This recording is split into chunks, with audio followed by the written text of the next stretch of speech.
14-2, 15-1, 16-0. Those records look invincible on paper. They look like dynasties. They look like teams that could not be stopped by any force on earth. And every single season, millions of fans, analysts, and media members look at these records and crown these teams as legendary before the story is even finished. But here's what nobody wants to admit. Some of the most celebrated, most hyped, most glorified teams in NFL history were frauds. Not because they were bad, but because they were never as good as the world believed they were. Their records lied. Their dominance was an illusion. And when the pressure arrived, when the lights burned brightest, when everything was on the line, they collapsed. Some of them were exposed in the playoffs. Some of them were humiliated on the biggest stage in sports.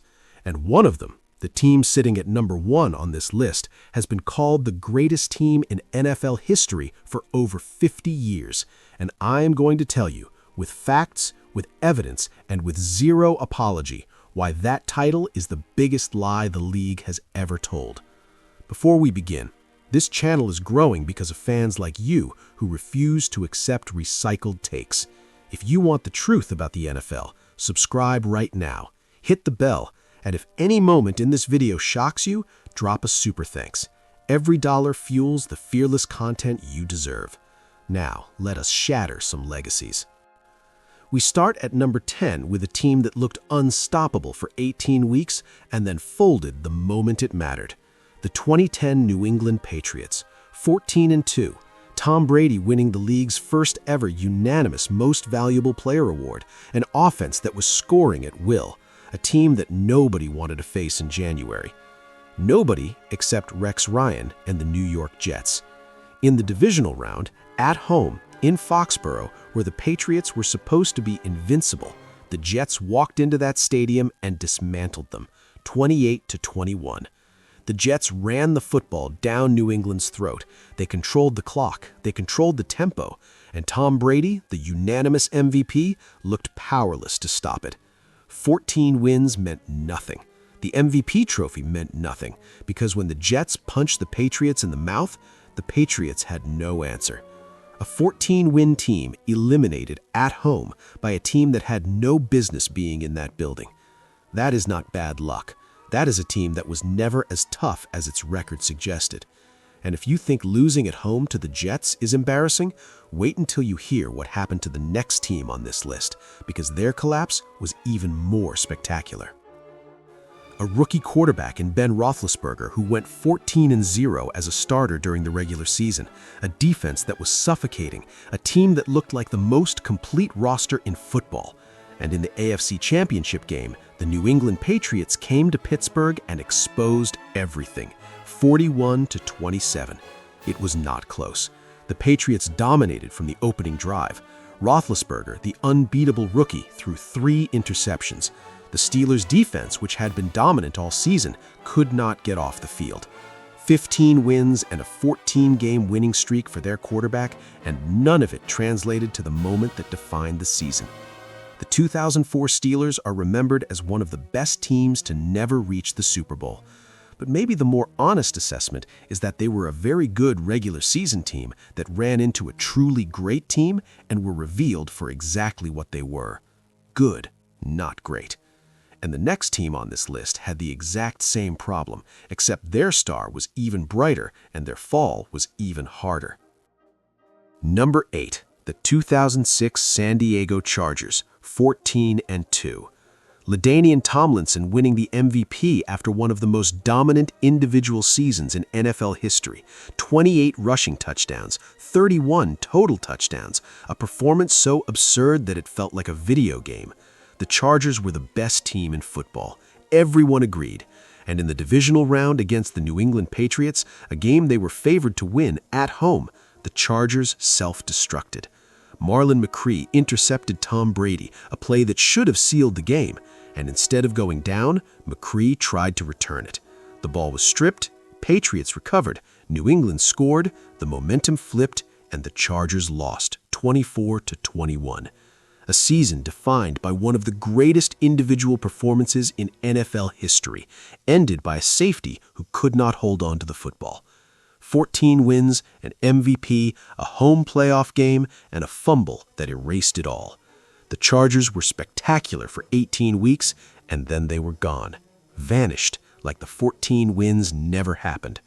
And this pattern of regular season dominance followed by playoff humiliation is about to repeat itself at a level that will make you question whether regular season records mean anything at all. Number 7. The 2007 Dallas Cowboys, 13-3. Tony Romo, Terrell Owens, Jason Witten, a roster loaded with talent, playing in front of the loudest media machine in professional sports. The Cowboys were America's team again. They were going to the Super Bowl. Jerry Jones was already planning the parade. And then the New York Giants arrived in Dallas for the divisional round. And the Cowboys, with all that talent, all that hype, all that noise, lost. 21-17 at home. Romo threw one interception and was sacked twice. The offense that had been explosive all season produced just 17 points when it mattered most. The Cowboys went 13-3 and did not win a single playoff game. One and done. The most marketable team in football eliminated in their first postseason game. And this was not an isolated incident. This was the defining pattern of the Tony Romo era in Dallas. Regular season brilliance, playoff heartbreak. Over and over. 13 wins bought the Cowboys nothing but a longer offseason and another year of what-ifs. And if regular season records are starting to feel meaningless to you, good, because the next team on this list had an even better record, an even more dramatic lead, and an even more devastating collapse. Number 6.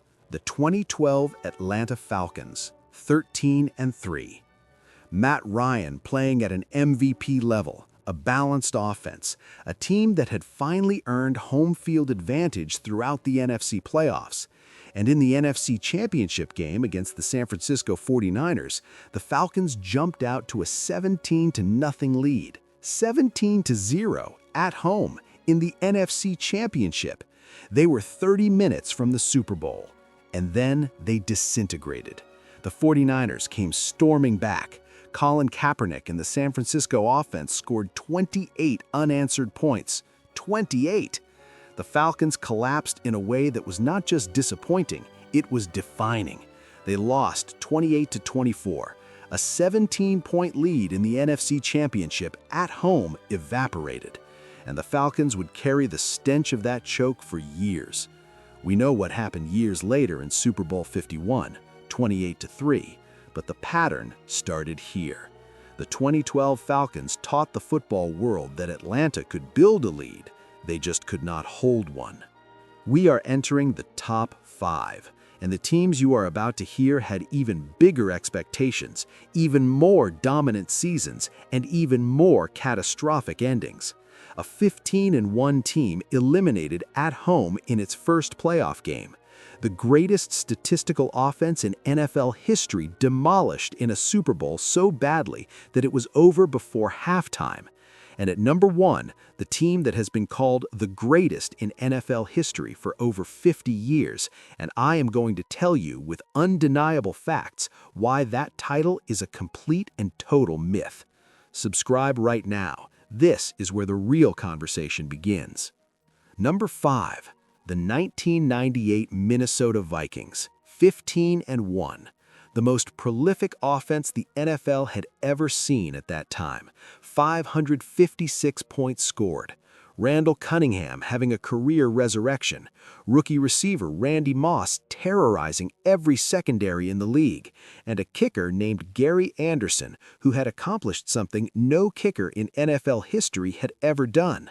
He had not missed a single field goal all season. 35 for 35. Perfection. The Vikings were 14-point favorites against the Atlanta Falcons in the NFC Championship, and with the game on the line, with a chance to put it away, Gary Anderson lined up for a 38-yard field goal, a distance he could make blindfolded, and for the first time all year, he missed. wide left. The Falcons tied the game. They won in overtime, and the greatest offense in NFL history never reached the Super Bowl. One miss, one moment, after an entire season of perfection. The mathematical probability of Gary Anderson missing that specific kick at that specific moment is almost incalculable, and yet it happened. The '98 Vikings are remembered as one of the greatest teams ever, but they are also remembered for the one thing that actually matters in football. They did not win. And the next team on this list had an even better record and an even more embarrassing exit.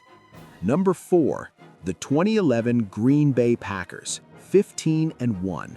Defending Super Bowl champions, Aaron Rodgers playing quarterback at a level that bordered on perfection, throwing 45 touchdowns against just 6 interceptions with a passer rating of 122.5, the highest single-season passer rating in NFL history at that time. This team was supposed to repeat. This team was supposed to dominate. And in their very first playoff game at home in Lambeau Field in January, where the Packers are supposed to be unbeatable, the New York Giants walked in and destroyed them, 37-20.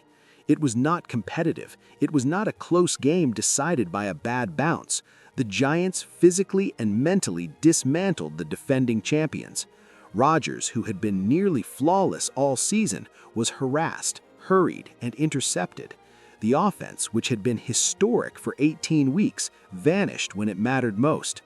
15-1, the best passer rating in history, a home playoff game, and they lost by 17. The 2011 Packers are the ultimate proof that regular season dominance means absolutely nothing if you cannot replicate it in January. Number 3. And this is where overrated transforms into historically embarrassing. The 2013 Denver Broncos, 13-3. This is where overrated transforms into historically embarrassing. The 2013 Denver Broncos.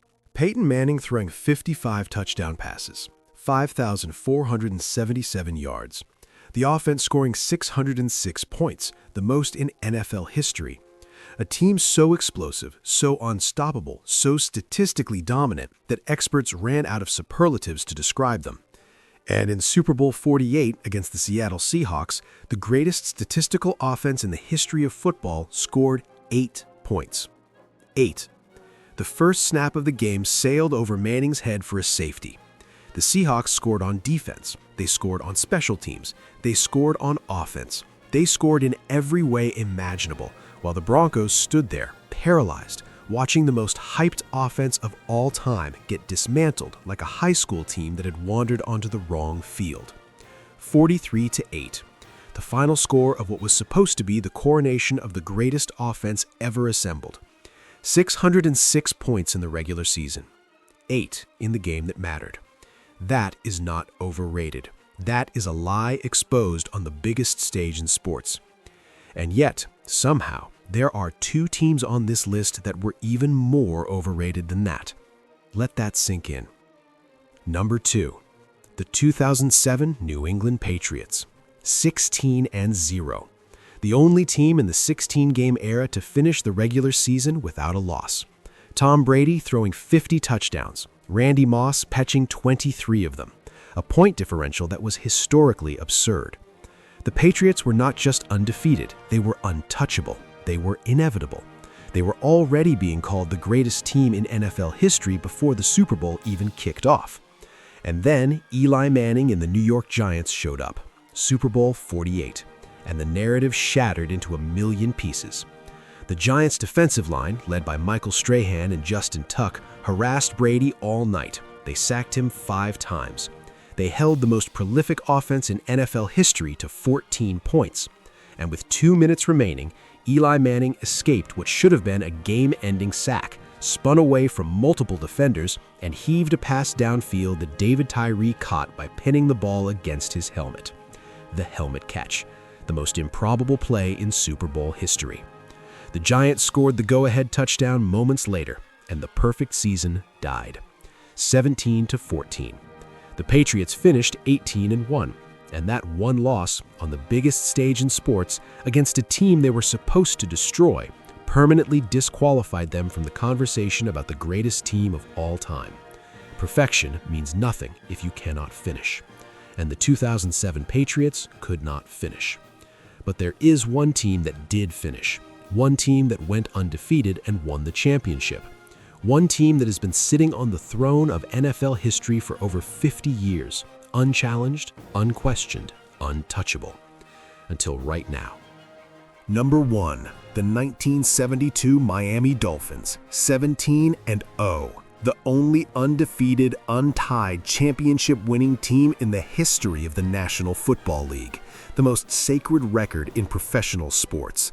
The team that pops champagne every single year when the last undefeated team loses. The team that has been called the greatest of all time for over half a century. And they do not deserve that title. Before you close this video, hear the facts. The 1972 Dolphins played a 14-game regular season, not 16, not 17, 14. They played 3 fewer games than modern teams, which means 3 fewer opportunities to lose. Their strength of schedule was one of the weakest in NFL history. They faced a combined opponent winning percentage that ranked among the lowest of any championship team ever. They did not beat a single team that finished with more than 10 wins. Not one. Their starting quarterback, Bob Greasy, broke his leg in Week 5 and missed the majority of the season. Earl Morrall, a 38-year-old backup, played most of the regular season. And in the Super Bowl, the crowning achievement of this supposedly unstoppable dynasty, the Miami Dolphins beat the Washington football team 14-7. 14-7. In the Super Bowl, the greatest team in NFL history won the championship by scoring 14 points, 2 touchdowns, against a Washington team that had lost 4 games during the regular season. The 1972 Dolphins were a very good football team, an excellent football team, a team that accomplished something incredibly difficult by going undefeated. But the greatest team in NFL history, a team that played fewer games against weaker opponents without their starting quarterback for most of the season and won the Super Bowl by a single touchdown, that is not the greatest team of all time. That is the most protected myth in the history of professional sports. And every year when those aging Dolphins players pop their champagne and celebrate being the last unbeaten team standing, they are not celebrating greatness. They are celebrating a record that the modern NFL, with its 17-game seasons, its salary cap parity, and its infinitely deeper talent pools, has made virtually impossible to break. The 72 Dolphins are not the greatest team ever. They are the luckiest team ever. They played in an era where going undefeated was difficult but achievable. In today's league, it is nearly impossible, and that impossibility is what protects their legacy, not their talent. The emperor has no clothes, and after 50 years, it is time someone finally said it. 10 teams, 10 legacies that the football world has inflated, protected, and refused to question, until now. Regular season records do not make you great. Point totals do not make you great. Media hype does not make you great. Championships make you great. And half the teams on this list never won one. The other half won in circumstances that do not hold up under honest examination. Which team on this list do you think is the most overrated? Which one made you the angriest? And which team did I leave off that deserves a spot? Drop a comment right now. I know this video is going to start a war in the comments, and I want to be in the middle of it. I read every single one. And if this video challenged you, if it made you rethink something you always believed, if it gave you a take you have never heard before, then do something about it right now. Subscribe to this channel. We do not play it safe here. We challenge the narratives. We question the legends. We tell the truth even when the truth makes people uncomfortable. Hit subscribe, turn on notifications, share this video with every football fan you know, post it on social media, send it to the group chat, start the argument. And if you truly believe in what we are building, if you want to be one of the people who helped this channel become something legendary, drop a super thanks right now. Every dollar goes directly into bigger, bolder, more fearless content. This is your channel, this is your community, and together we are building something that cannot be ignored. Subscribe, share, comment, super thanks. The next video drops soon, and I promise you it is going to be even more controversial than this one. I will see you there.